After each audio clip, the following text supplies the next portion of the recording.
Howdy and good day, fellers. Today we're going to look at Algebra CO31, determining whether an ordered pair is a solution to a linear inequality. I think you'll find this to be a little bit of a pleasant step back or a pleasant step away from the equations that we've been working with over and over again for a while. Because graphing inequalities actually is a little bit fun, if I don't say so myself. Okay, but we're going to start just by testing to see if an ordered pair is a solution to an inequality, to refamiliarize ourselves with inequalities, the inequality symbols, and then just got to get our mindset in that way. So linear equations, like I said, is kind of where we've been focusing, putting our focus, graphing on the corner plane. But there are also other types of equations or other types of graphs that can exist, such as linear inequalities. We're doing that today and Monday, because this is your last lesson for the week. Absolute value functions, those are kind of cool graphs. They look like V's, okay? Either like that or like that. Systems of equations, that's when you graph more than one equation on the same corner plane to look for different solutions. And then systems of inequalities, which are just like systems of equations, only with inequalities. So lots of good stuff coming up here. And just as a brief review, the four types of linear inequalities, the four symbols of inequality, we have this one, which is the less than symbol, that one, which is greater than, then we have our less than or equal to,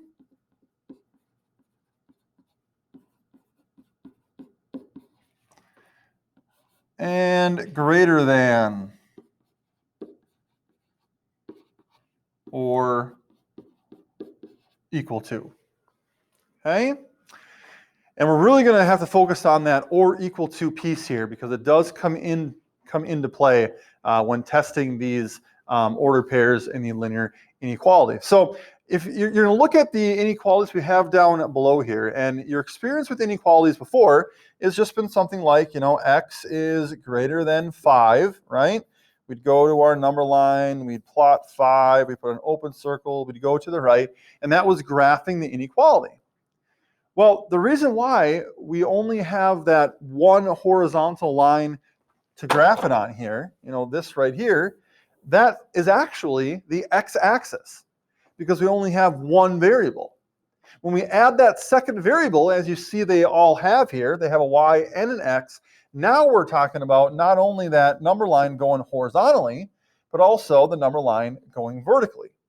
So where we're headed to is graphing these inequalities, the linear inequalities on the coordinate plane, which is a step above graphing your standard inequality when you only have one variable to work with. Okay, that's kind of foreshadowing where we're going. But let's look at what we have currently. It says determine if the given ordered pair is a solution to the linear inequality. I need a yay, a nay, and then work being shown. So let's start with the first one here. 3/8, and the inequality that you're plugging it into is y is less than 3x minus 2. So really, the only thing you got to pay attention to is make sure that you're plugging variables into the right spot, right? Y is less than 3x minus 2 is going to become 8 is less than 3 times 3 minus 2, right? Plug in 3 for x and 8 for y there. 8 is less than 3 times 3, which is 9, minus 2. 8 is less than 7. I don't think so. No, that ordered pair is not a solution to the given inequality. That's basically what I'm looking for here. You've got the work, and then your yay or your nay. Next one, -2, -1, and the inequality that we're plugging it in for is y is greater than or equal to x minus 1. So here's our x value, here's our y. -1 is greater than or equal to -2 minus 1. We simplify the right side. -1 is greater than or equal to -3. -1 and greater than or equal to -3, what do we think? Yes, indeedy. We'll put a yay. Yay! It works. Okay? Third one, 5, -3, and our inequality is y is less than or equal to 1/5 x minus 4. So we've got our x, our y. -3 is less than or equal to 1/5 of 5 minus 4. 1/5 of 5, simplifying the right side now. 1/5 of 5 is 1. So -3 is less than or equal to 1 minus 4.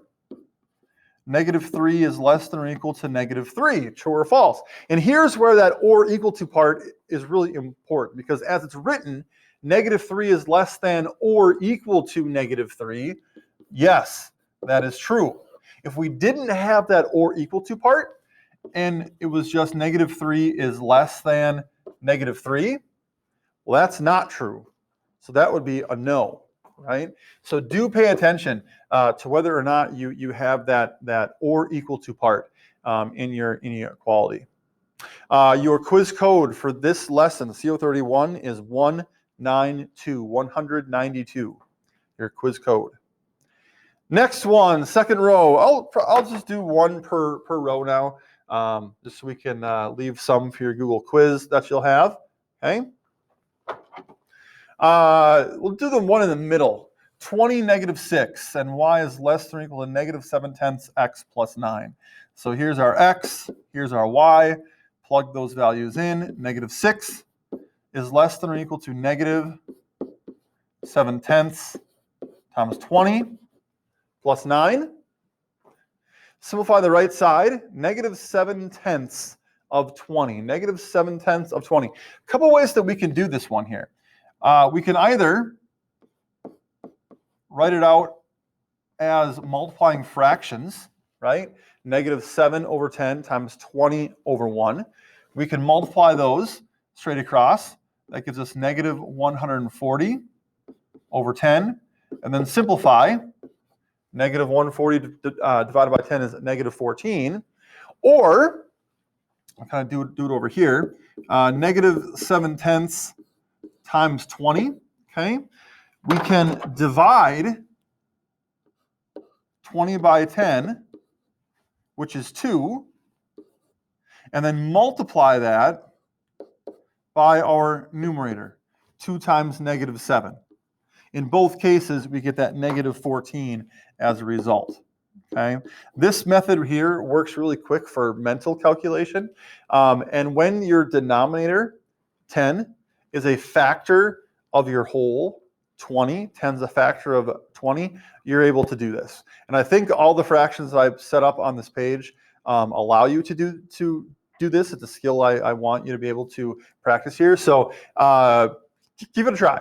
Okay, what you're saying here is that you've got 20 things, right? You want 7/10 of them. So you are dividing those 20 things into 10 equal groups, each group having 2, and you want 7 of those groups. 2 times 7, giving us the 14, and since it's -7/10, that's why I'd say -14. But I digress. So we've got -6 is less than or equal to -14 plus 9. -6 is less than or equal to -5. -6 is less than or equal to -5. So this is another yay. Okay. And the next row, let's see. If you were here, what would you want me to do? If you were here, what would you want me to do? I can almost hear the screams of the second one. All right, we'll do the second one. Okay. Recognize this is written kind of in point slope form here, right? That y plus 40 is greater than or equal to 2/3 times x plus 56. But let's plug in our values for x and y. So we have 2 plus 40 is greater than or equal to 2/3 times 10 plus 66. And now we simplify. The left side, 2 plus 40 is 42.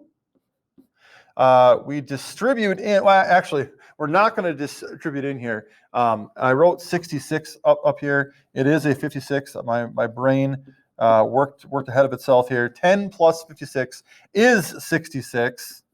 So this is going to be 2/3 of 66. My apologies for that mistake.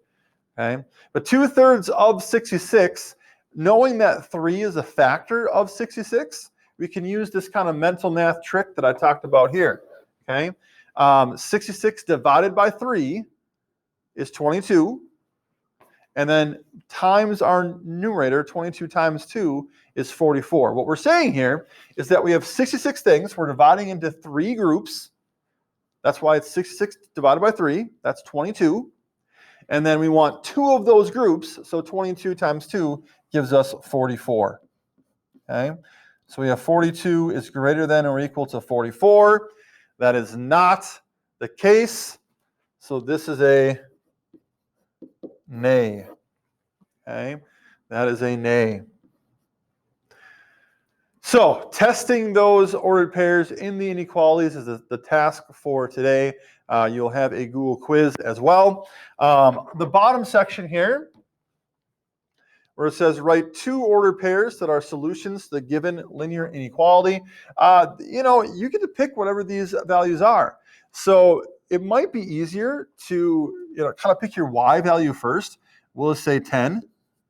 And what they're saying is here is that I want 10 to be less than negative 7x plus 8. Okay, which means that negative 7x plus 8 has to be greater than 10. Now, seeing I've got that negative 7 there, I'm probably going to want to multiply that by a negative number to make it positive, so it will be greater than 10. So let's just plug in negative 2 for x. 10 is less than negative 7 times negative 2 plus 8. 10 is less than, simplify the right side, we get 22, 14 plus 8. That is true. So one ordered pair that works is negative 2, 10. Right? Because I plugged in 10 for y and then negative 2 for x. Let's pick another one, because I have to write 2 of them. Let's say that we want y to be negative 100 is less than negative 7x plus 8. Well, negative 100 is pretty far away from 0, right? It's a pretty small number. If I want negative 100 to be less than negative 7x plus 8, I've got a lot of options here. Let's just plug in 1 for x. Negative 100 is less than negative 7 times 1 plus 8. Simplify the right side. Negative 7 times 1 is negative 7 plus 8 is positive 1. Negative 100 is definitely less than 1. So another option would be 1, negative 100. Okay, those are 2 ordered pairs that work. The fact that you are given the freedom here to kind of pick your own, you can kind of be a little bit smart about it. Choose your y value first, perhaps, or even pick your x. This might even be even smarter. Pick your x value first, using the same equation here. Y is less than negative 7x plus 8. If I make x 3,